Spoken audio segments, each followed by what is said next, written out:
Magandang araw! Ang ating tatalakayin ngayon ay ang paglalayag ni Ferdinand Magellan. Ang paglalayag ni Ferdinand Magellan ay isinagawa sa ilalim ng bansang Spain upang maghanap ng rutang pakanluran patungo sa Spice Islands o Moluccas. Layunin din ng ekspedisyon na ito na mapalawak ang impluensya ng Spain, magkaroon ng pagkakataon sa kalakalan ng mga rekado at mapalaganap ang relihiyong Kristyanismo. Noong taong 1519, nagsimula ang ekspedisyon ni Magellan gamit ang 5 barko, ang Trinidad, San Antonio, Concepcion, Victoria at Santiago. Ang barkong Trinidad ang pangunahing barko ni Magellan at nagsilbing punong barko ng ekspedisyon.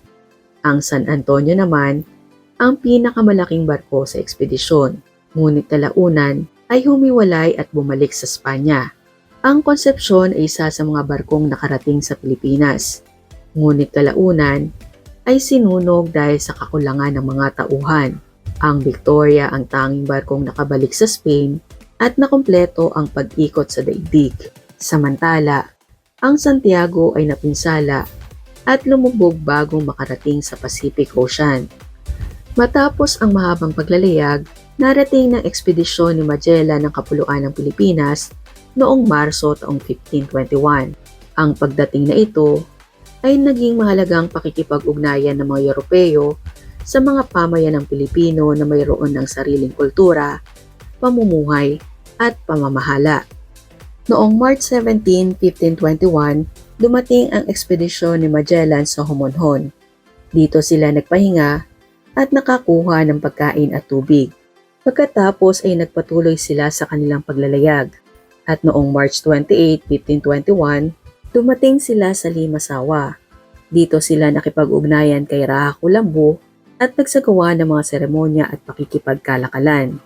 Mula Limasawa, nagpatuloy ang ekspedisyon patungong Cebu at dumating doon noong ika-7 ng Abril taong 1521. Nakipag-ugnayan sila kay Raha Humabon at nagkaroon ng mga pagbibinyag sa Kristyanismo. Sa kanilang pakikipag-ugnayan sa mga lokal na pinuno, nasangkot ang ekspedisyon sa isang lokal na tunggalian sa Mactan. Tumanggi si Lapu-Lapu na kilalanin ang hinihinging awtoridad at pagsunod sa mga dayuhan. Dahil dito, nakialam si Magellan at nagpadala ng mga tauhan upang subukang mapasunod si Lapu-Lapu. Noong April 27, 1521, naganap naman ang labanan sa Mactan. Pinangunahan ni Lapu-Lapu ang pagtatanggol sa Mactan laban sa pangkat ni Magellan. Sa kasawiang palad, sa labanang ito napatay si Ferdinand Magellan.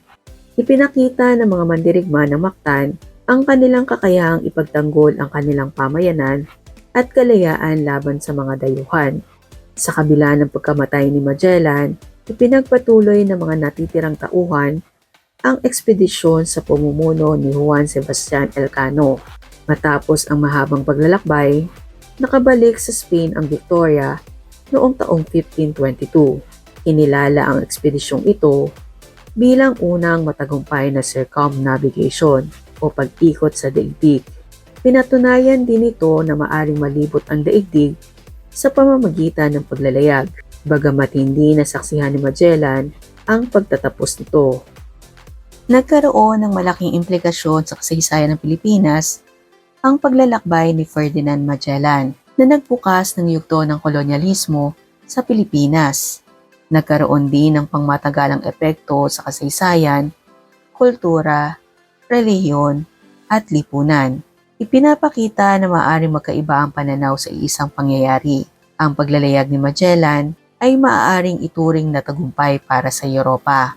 Ngunit sa perspektibong Pilipino, ito ang naging simula ng kolonyal na impluwensya ng Espanya sa bansa. Sa kabuuan, ang panahon ng panggagalugad ay nagbukas ng bagong yugto sa kasaysayan ng daigdig, dulot ng pagnanais na makahanap ng mga bagong rutang pangkalakalan, makakuha ng mga pampalasa at iba pang likas na yaman, mapalawak ang kapangyarihan ng mga monarkiya at mapalaganap ang Kristyanismo. Isinagawa ng mga Europeo ang malalaking paglalayag na nagbukas ng mga bagong rutang pandagat at nagpalawak ng ugnayan ng iba't ibang bahagi ng mundo. Bagamat nagdulot ito ng pag-unlad sa kalakalan, agham at paglalayag, naging daan din ito sa kolonyalismo at pananakop sa maraming lupain, kabilang ang Pilipinas. Dahil dito, mahalagang pag-aralan ang panahon ng panggagalugad mula sa iba't ibang pananaw. Maraming salamat sa pakikinig. Nawa ay mayroon kayong natutuhan mula sa paksang ating tinalakay. Hanggang sa muli, paalam!